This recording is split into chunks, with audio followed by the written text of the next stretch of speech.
guys doing? How's everybody doing? Good? We're going to give away this watch today, if that's okay with you guys. I don't know if you can see it up on the screen. It's pretty nice.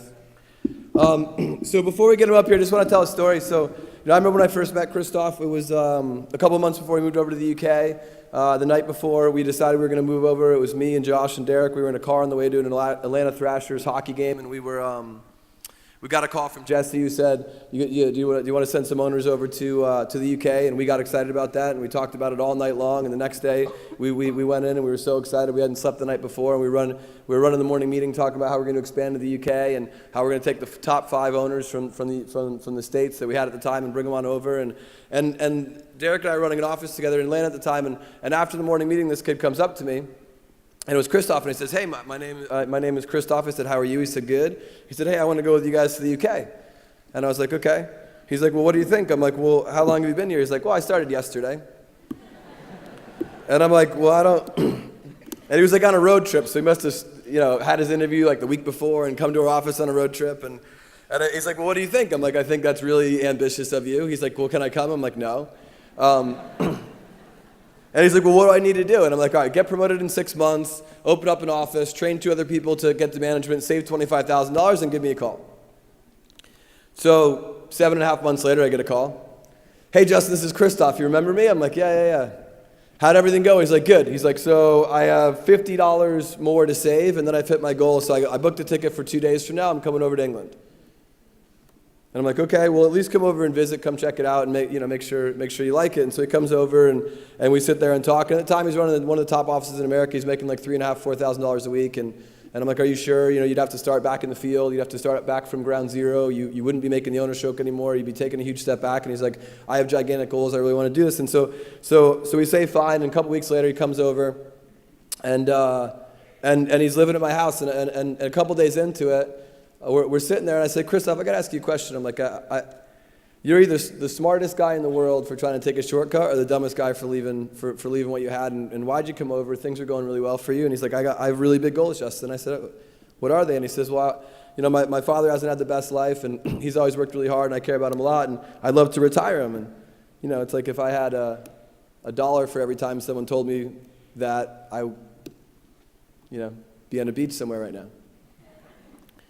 And so we keep playing. We're playing like backgammon at the time, and he's like, "Well, what do you think?" I'm like, I think that's cute." He's like, "Well, what do you think the chances are?" And I'm kind of trying to avoid the question. I'm like, "Well, when do you want to do it?" He's like, "Well, 14 months from today, I want to retire my father." He's like, "Well, what do you think the chances are?" I'm like, "I don't know, probably 0.00001%. And I go back to the game, and I don't really want to make eye contact with him, and he looks at me, and he goes, and to those of you guys who know Kristoff, this really sums him up. He's like, "So you're saying there's a chance?" And I'm like, "Yeah, there's a chance." I'm like, and he's like, "Well, what would that look like? Like, what would I have to do for the next 14 months? And we sat there, and we designed like the ultimate make someone not want to do something game plan of what he would need to do. He talked about he needed to be in the field on Sunday until he built his crew up to a certain point. And even when he got to management and other people got lazy and pat themselves in the back, what he would need to do. And what I didn't realize, because I didn't know him that well yet, was there wasn't a 0.00, there was a 100% chance.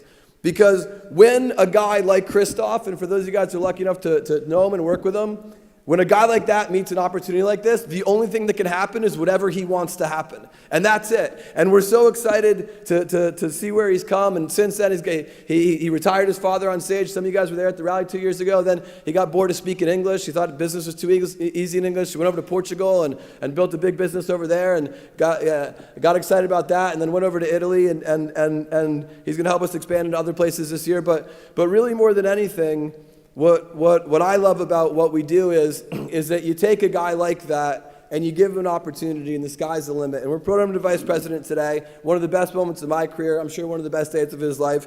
But in comparison to what he's going to do in this business, it's just a small step, but a huge and a really important step nonetheless. So it's his day. I want to get him up here. Welcome to Vice Presidency, Christoph Grizzard.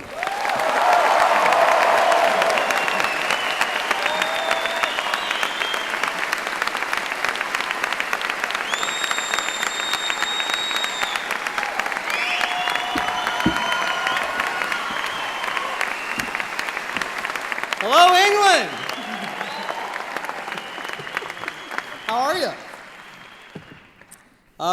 First, I'd just like to say thanks to all the vice presidents that have allowed us to have the opportunity that we have for paving the way. Sometimes it's the smallest conversations that make the biggest difference, and they've always been there for me, and I'm really, really proud to be part of an organization where that's the culture. I have a special thanks for sure to you, Justin. I think that learning and changing yourself enough to get to the point where you can really become a great leader and a great mentor and a great coach is just an unbelievable achievement, and it's a lifelong process. And I also think that learning and changing yourself enough to become a true friend, someone who's there for you unconditionally, it's something really, really beautiful. And that you've been so good to me on both of those areas really means a lot to me, especially because a lot of times those two areas don't agree. And I tell you what, I wake up every day and I'm grateful that I met you. So thank you, Justin.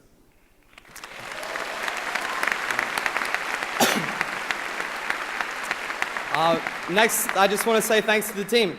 All you guys out there that allowed me to have a day like this. We've had a lot of great times along the way. We've had a lot of victories. We've had a lot of laughs. And I appreciate that. But what I appreciate more than that are the hard times.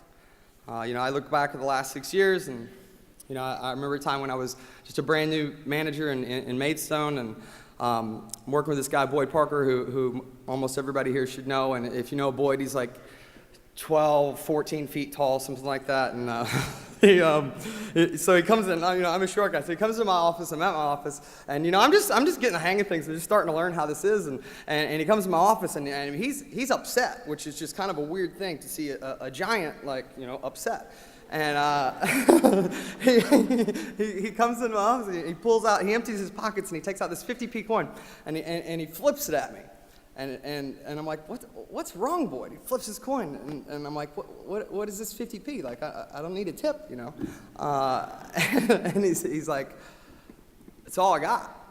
He's like, bailiffs came around my house today. It's like, I'm in the worst situation. I am broken. I am in 47,000 pounds of debt. And I've got till April 1st, or I'm going to have to declare bankruptcy. He said, Christoph, I don't have till April 1st to get promoted to assistant management. I got till April 1st to be making at least, 1,500 pounds a week. Otherwise, I'm done. And, I talked to my parents about it, and, I talked to some of my friends, and, I'm a qualified welder, and I could go back to that right now, and I figured up the math, and if I go do that right now, it's guaranteed income, and I could be out of debt in 5 to 7 years. He said, what should I do? Can you promise me that if I stay here, that I could get out of this situation? And I remember thinking to myself, man, I'm really on the spot now, and I really my back's against the wall. And I said to him, listen, Boyd, I can't promise you success. I can't promise you success. But what I can promise you, I can promise you that that's possible. And I can promise you that we'll do it together. And if you're going to go down, I'm going to go down with you. But to hell with going down. Let's go win. Let's go do it. And spent the rest of that week with Boyd and with Josh Peace in a car ride, taking out observations, taking out retrains, knocking on doors in the Isle of Sheppey. And, Boyd not only from that day went out and hit his goal, but by April 1st, he was making 2,500 pounds a week. Within 60 days, he was completely debt-free. It's down to him. Thank you, Boyd. Thank you for taking the risk on me.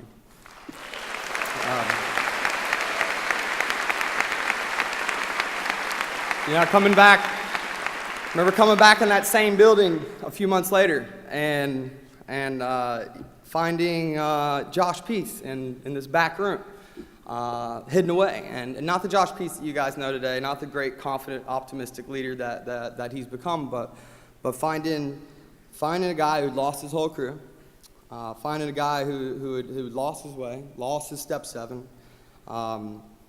and finding my friend, my best warrior who was just at the brink of defeat. And I remember just thinking to myself, I have to come through for this guy. He's believed in me way too much. And we've been through way too much together. And I gotta come through. I gotta come through for him. And whatever the cost is, just show it to me, I'll pay it. Whatever the price, you show it to me, I'll pay it.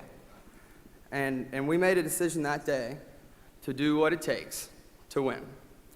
And not only did he go out there and smash that goal, but he's built a crew which today is going to get him a watch. Thank you, Josh. Thank you for taking the chance.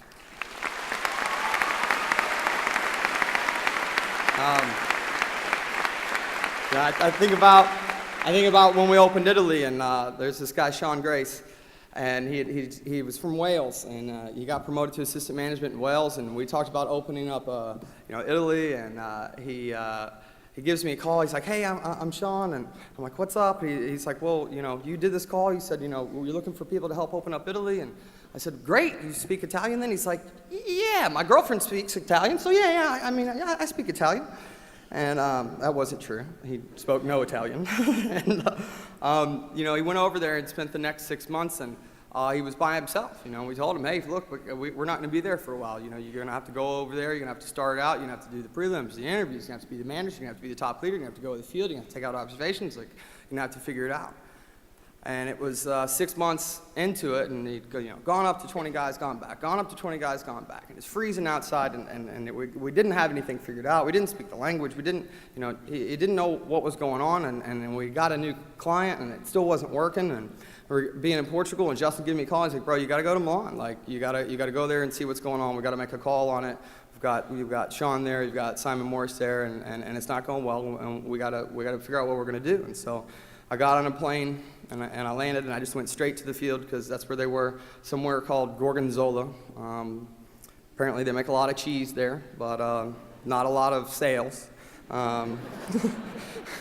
went out there for, we go out there for an hour, and we do zero. So there's 3 owners in the field. We do nothing at all. And so we're on the subway going back home, and I call Justin and get on the other end of the subway, and I'm talking to him, and he's like, so what do you think? And this was the point where I think I needed a pick me up, because I was like, Justin, I gotta be honest with you, I don't think this is gonna work, right?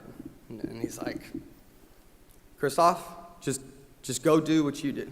Get out there tomorrow, go out in the field with them, go work with your team. You've always been able to find a solution. I think you can do it. And I think our guys that we got there can do it. I think Sean can do it. And the next day we were out there. We were just 3 people with a dream, and that was about it. But from that point, Sean, who went through all those ups, went through all those downs, is now consistently making 3,000 euros a week. He's going to be our first promoting owner in Italy, and that's a country where we'll have 10 owners in by July. So thank you, Sean. Thanks for taking the shot.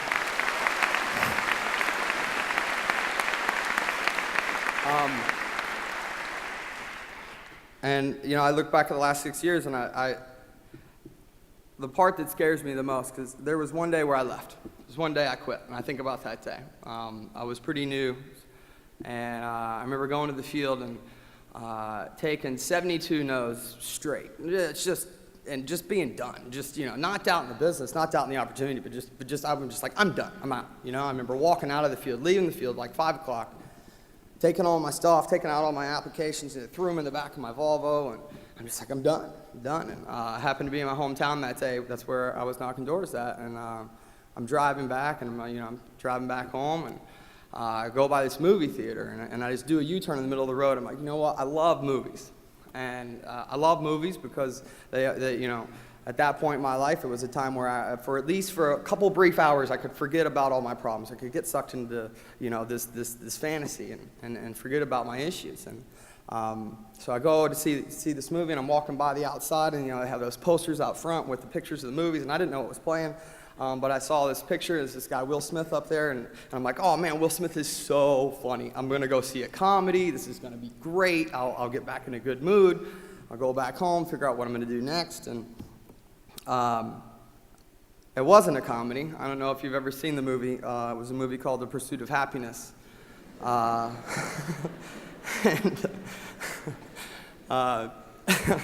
That movie saved my life. I remember by the end of it, he's looking. There's this moment where and it's his real son in the movie, and he's looking at his son, and he's saying, don't ever let anybody tell you that you can't do something.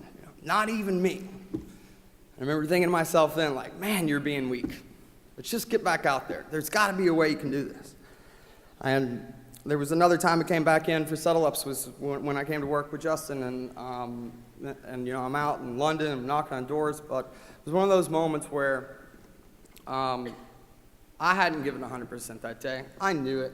He knew it. We all knew it. It wasn't a secret. And I come back in, and he's getting into me a little bit, and I gave him some sort of excuse, something like, well, come on, Justin, I can figure it out tomorrow. Like, I'll eventually get this thing. Like, what's the big deal? And I remember just going nuts, and he's like, no, there's no rewind button on life. You can't go back and just do it again. Like, Kristoff, this is your life. What's more important than your life? And what is more important than your life?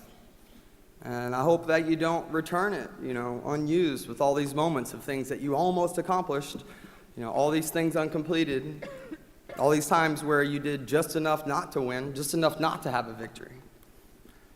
You should be in a rush. And if there's one thing I can say that I think has helped me get here today, it's just being aggressive about being a student and being aggressive about getting the information that I need and being aggressive about getting a coach that will push me out of my comfort zone.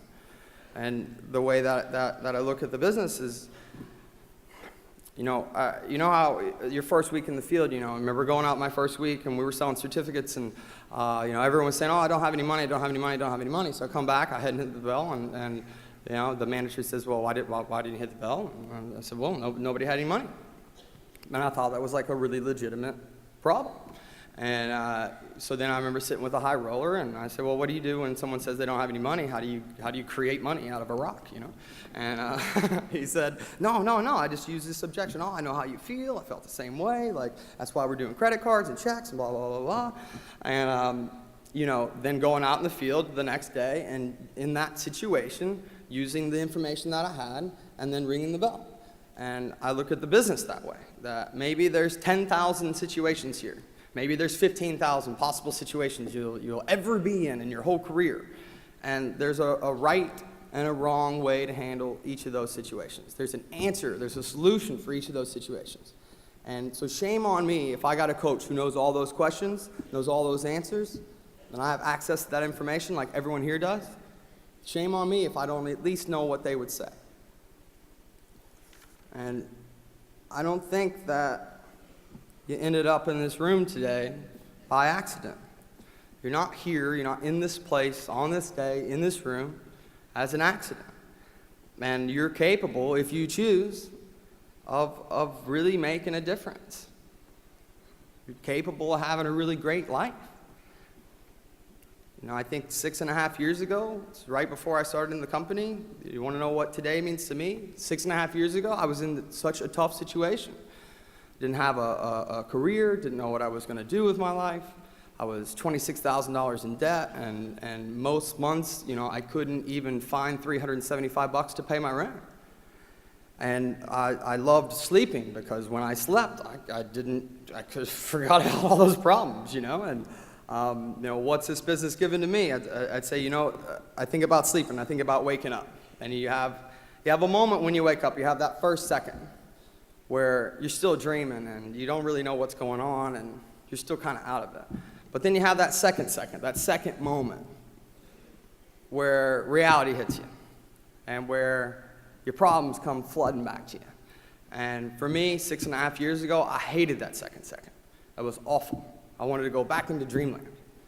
And now, when I wake up, that second is better than the first. And reality comes back. And it's not like we don't have problems. It's not like life is perfect. Of course, we still have problems. We fix problems every day. It's what we do. But that second moment for me now, it's like, what? It worked. Worked for me.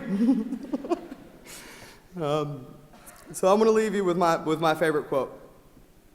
When I think about what kind of attitude should I have towards life, this is what I always think of. It says, go ye therefore and do that which is within you to do.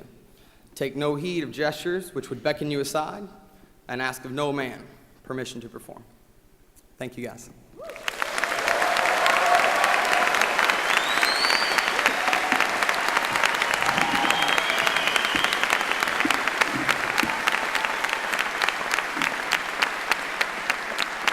All right. Our next promotion, this is super exciting. You know, they say our business is an extraordinary opportunity for ordinary people. And this guy, when he came in, he fit that. He was an ordinary guy. He was working, he'd never had a full-time job before. He was working 1 day a week at B&Q. He was living with his dad, and but there was something about him. You could tell there was just some kind of ambition, some kind of magnetism about him. You could tell that even though he was just a normal guy with a normal CV like everybody else, that he was really just, he wanted a shot. He was looking for a way. And I just said, man, I got to get around this guy. I got to get around this guy. So remember, after his first day retrain, and he's commuting every day. He's got a 2-hour commute to get there. And so after his first day retrain, you know, looking at him at the end of the night, you know, it's late, after settle ups, he's about to go home. I'm like, hey, Josh, let's go grab a drink. And he's like, really? I'm like, yeah, let's go get a drink. So we went out, had a drink, got to know him a little bit, and then second day retrain, same thing at night. I'm like, hey, Josh, let's go have a drink. And he's like, again? I'm like, yeah, let's go. And then the third night, you know, he's exhausted. Come back, hey, Josh, let's go have a drink. He's like, man, I got to go home, bro. Like, I'm tired, you know? And, but he's truly excited, and if you want to know what makes this guy great, just talk to his team. This guy falls in love with helping people. He does the business for all the right reasons, and that's why he has so much success. And I remember the Sunday before he got promoted to leadership, going out shopping with him and his friend, and we got him a suit, and you know, I got the chance to meet his mom, and you know, I know his family's here today, and I just want to say that you should be so proud. He is not just incredible at our business, but he is really an incredible person. He's an incredible friend, and today is the first of many checkpoints of what's going to be a truly unbelievable career for him. So please congratulate and welcome to Regional Consultancy, Josh Peace.